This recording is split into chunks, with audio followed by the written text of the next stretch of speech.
Good evening and welcome to Estuary TV News. I'm Emma Lingard. Tonight we find out about the real meaning of Easter when our guest is the Reverend Canon Andrew Dodd from Grimsby Minster. And Richard York is here with the sport. But first it's over to James Dunn for the news headlines.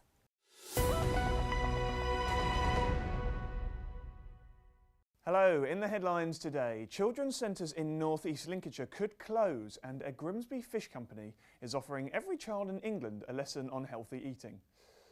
Children's centres in North East Lincolnshire could be closed and other services for young people delivered by private and voluntary sectors under new council proposals. North East Lincolnshire Council has announced a number of options to cut £920,000 from their youth services budget and now want young people to give their views. Options include the council pulling out of running children's centres and a gradual move away from delivering extended services, such as after-school clubs. It hopes other organisations can offer these services, as many already do, and will have a dedicated team to offer support. The council also plans to merge the Young and Safe Early Intervention Scheme for young people with the Youth Offending Services. But the council claims that despite budgetary constraints, it will maintain services, but in a different, leaner way. It's very important that this council continues to support our youth services rather than just withdrawing them, which some local authorities have done. And I think, that was simply never an option for us. We were always valued our youth services, and to continue to deliver them was an absolute priority, even though we've under the strict financial pressures that we've got. It's not going to be easy, but I think we can deliver. Hull City Council yesterday opted to close Endeavour High School. It was opened only 10 years ago but has been under threat because of falling pupil numbers. It will close its doors for good at the end of August, and the council will consider a full report to decide the future of the building in April. The North East Lincolnshire Credit Union is to extend its savings and low-cost loan services thanks to a £244,000 grant from the council. It will mean 7 new full-time posts for the union, which previously only employed 2 staff. They have also opened bases in the municipal offices in Grimsby and civic offices in Cleethorpes. The union offers members a salary deduction scheme for savings and low-cost loans under 13%, which it is hoped will stop people turning to payday loan companies and illegal loan sharks. Now, with the welfare reforms that's been happening over the last 2 or 3 years, there's a lot of people in a lot of need, and therefore, as a council, we've invested a lot of money in order to bring the credit union into the 21st century, fit for purpose. What we're aiming at is to get people away from the payday loans and these huge interest rates that they charge. If they come along to the local credit union, they'll find that they offer financial services at very competitive rates. And in East Riding of Yorkshire, people are being asked to vote for 10 community groups bidding for money confiscated from loan sharks.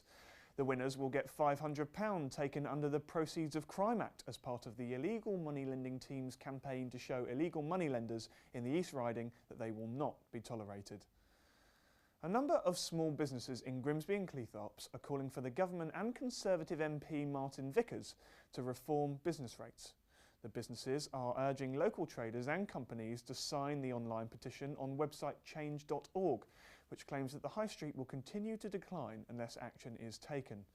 They say that businesses struggle during recession as business rates don't change, unlike corporation tax, which is based on profit. The future of Louth livestock market, East Midlands ambulance service and policing on the Wolds are among the issues on the agenda for Louth Community Forum. The next meeting takes place on March the 24th at Eastwold Primary School, Legbourne. A Grimsby seafood company is to provide a healthy eating pack to every primary school in England from September, when cooking and nutrition become part of the national curriculum. Seafish have produced a teaching resource in partnership with the British Nutrition Foundation, and it uses fish to teach children about healthy eating. We have government advice that we should be eating fish twice a week, and the reality, of course, is that in the UK we're a long way from actually doing that. Where do we start with that? It's got to be about engaging kids. Now, back on the curriculum is nutrition and cooking. So the aim was really to give the teachers the curriculum, lessons plans, background that they needed, but also to provide them with some stuff that's interesting for the kids in terms of stickers, posters, things to engage the kids. So it's not just dry nutrition lessons, it's interesting, it's about food, it's about fish, it's about where they come from. That's all from me for today. I'll see you for the next bulletin.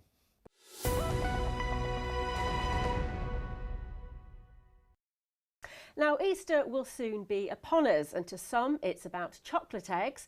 And while the true meaning may have been lost to commercialism, Easter is the most important festival in the Christian calendar and is at the heart of Christianity.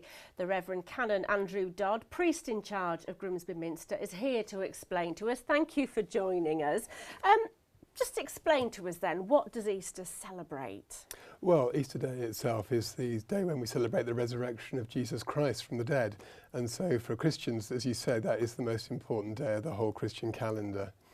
I suppose some people might think Christmas is the, but it isn't. It is about the resurrection and that's it, the start of new life, isn't it? That is the key. It is. I mean, they're all part of, like, one story. At Christmas, we celebrate the birth of Jesus.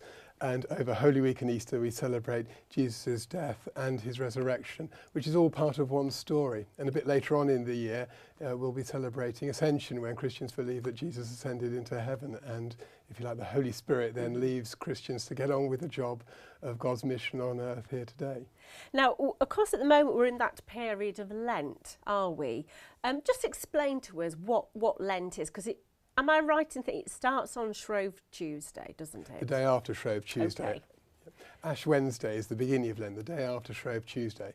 And the tradition of Shrove Tuesday, of course, arose because the monks traditionally had to get rid of all the good things in their store cupboards to get ready for the fast of Lent, where we remember that Jesus is 40 days and 40 nights in the wilderness where he didn't eat anything. And so traditionally we fast. I don't think we can go 40 days and 40 nights without eating anything, but we do traditionally give up those luxuries and things that perhaps we don't really need to go and remind us about Jesus' time. And do you find, do people still observe that giving up of something at Lent in the Christian community? I think very much so.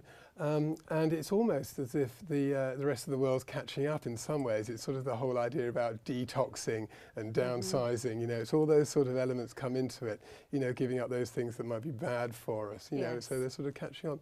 It's something Christians have been doing for hundreds and hundreds of years. So I was going to say, some of the other services, I suppose, you've got Maundy Thursday as well. Just talk to us about what Maundy Thursday Maundy is. Thursday records the events in the Bible where Jesus shared the Last Supper with his friends, and that's where he took bread and wine and he blessed and broke them and gave them to his disciples. And Christians were encouraged to go and do that as well afterwards, and it's our main service that we celebrate most weeks, sharing bread and wine as Jesus commanded us to do in remembrance of him. And it reminds us again about Jesus when he took bread and wine and said, "This is my body and this is my blood." And so it's a way that Christians very much enter into a very personal relationship with Jesus when we share that service together. Okay, and I suppose some people obviously know about the Queen giving the money, isn't it? The Maundy money out money, as well on that day. That's a medieval tradition that happens. Again, part of the alms giving that we do during Lent. We fast, we prepare by reading, but also we do acts of charity, of which Maundy money is as a symbol that the Queen does. Okay. But Christians do it in lots of other ways as well. Okay. For example, Christian Aid this year has a campaign called Count Your Blessings, where we're encouraged to go and look at situations that we enjoy, like take for granted every day, like having a shower, or clean running water, or going to school, and we're reflecting on other parts of the world that don't enjoy those. Yeah. So the other day, for example, it was having a cup of coffee. And did you know that it took 130 litres of water to make every cup of coffee that we have in terms of growing it and cultivating it and processing it? Yeah. And 130 litres of water in some parts of the world where water is very precious makes you stop and think. Yes. So we're encouraged to give 30 pence that day for every cup of coffee we drank. Right. Well, this is it. This is it. I suppose, in your opinion, do you think that, you know, we have the commercial elements where people, Easter eggs. Do you think that people maybe have lost that, you know, real meaning behind Easter at all?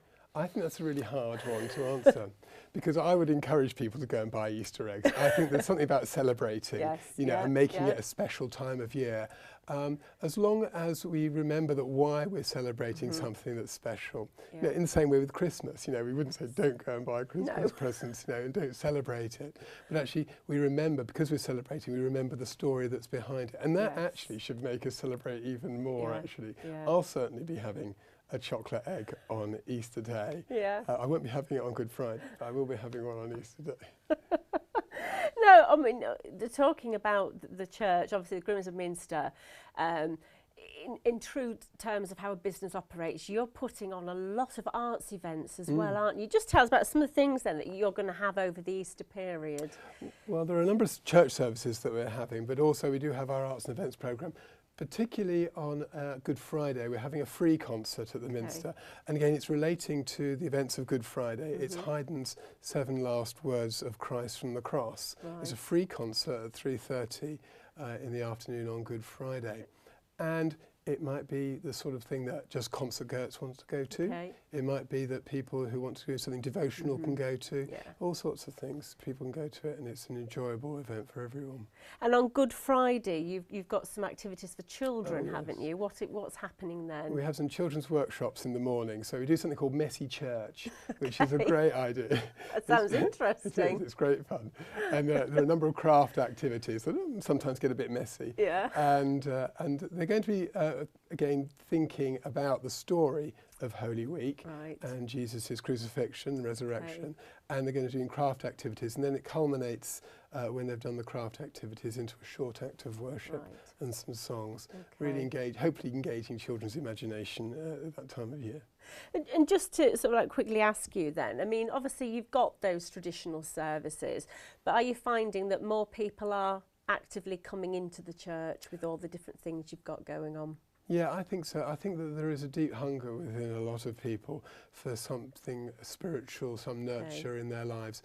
Particularly people actually who have experienced loss or grief or bereavement perhaps in the course of the year. Something about Holy Week reminds them and us about that God is connected somehow in their lives and that they want to make and express that somehow. So very much so, I think it's open for people. Brilliant. Well, thank you very much for coming in. So there you go, plenty of activities going on at Grimsby Minster. Now it's over to Richard York for the sport. Thanks, Emma. Hull City lost to 10-man Manchester City 2-0 at the KC. David Silva and Eden Dzeko scored for City, who had Vincent Kompany sent off after 10 minutes. Scunthorpe United's record run is at 21 games after beating Plymouth at home park. Scott Nelson, Craig Desley and Andy Cook gave Grimsby Town's ambitions a boost after beating Wrexham 3-1. Also in the school Premier, 10-man Lincoln City beat Braintree Town 2-0 to ease their relegation worries. And Goole and Brigg both won in the Evo Stick League. Goole won 4-1 away at Bedworth United, and Brink won 2-1 against Kingsgrove at the Hawthorns. It was a mixed bag in the Northern Counties East League. Grimsby Borough lost 3-2 to a Dinnington Town at the FDC, and Louth Town are off the bottom on goal difference despite losing 5-3 to Teversall. And Chris Funnell's 90th minute goal gave Cleethorpes the 3 points against Yorkshire Amateur. Nathan Jarman and Mark Gray's goals kept North Ferriby at the top of the School North after beating Worcester 2-1 at Church Road. Well, that brings us to the end of another programme. If you have any stories, then email news@estuary.tv or contact us via our Twitter or Facebook pages, or pick up the phone and call Grimsby 01472 315 561. Until tomorrow, goodbye.